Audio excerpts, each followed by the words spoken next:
Just having the Glowforge for our small business has actually increased our sales in so many different ways. It has been big in increasing our inventory and really just being able to appeal to a wider range of audiences. My husband Dave first heard about a Glowforge about 3 years ago from a friend. Dave did just look at the commercial and thought, my wife is gonna be obsessed with that. He wasn't wrong. He showed me that night and I thought, that is pretty awesome. It didn't take long before we finally decided, you know what, we're gonna go ahead and get it because it will help us with our business, our small business. Everything we've designed using the tools within the Glowforge Premium. It was after the trial with the Premium that we were like, this is too good to pass up for our small business.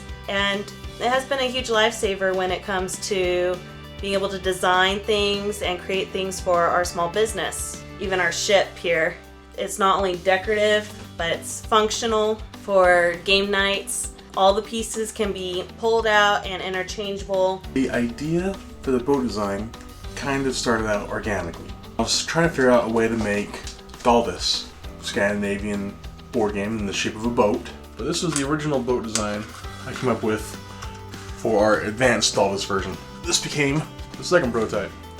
As you see, the panels are a lot bigger than what's in the current design. From start to finish, there's probably 3 or 4 different variations.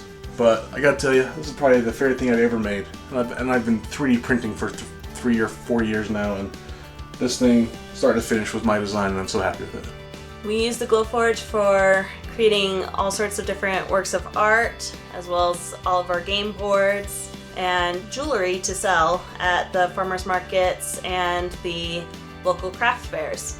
We weren't quite sure exactly how far we could go with the Glowforge when we first decided to get it, but we were really happy to see that we could do all sorts of things, and one of our very first trials was actually on cutting boards. That was really fun and it just turned out so beautiful, and it was something that I was like, wow, I can't believe we just made that with the Glowforge.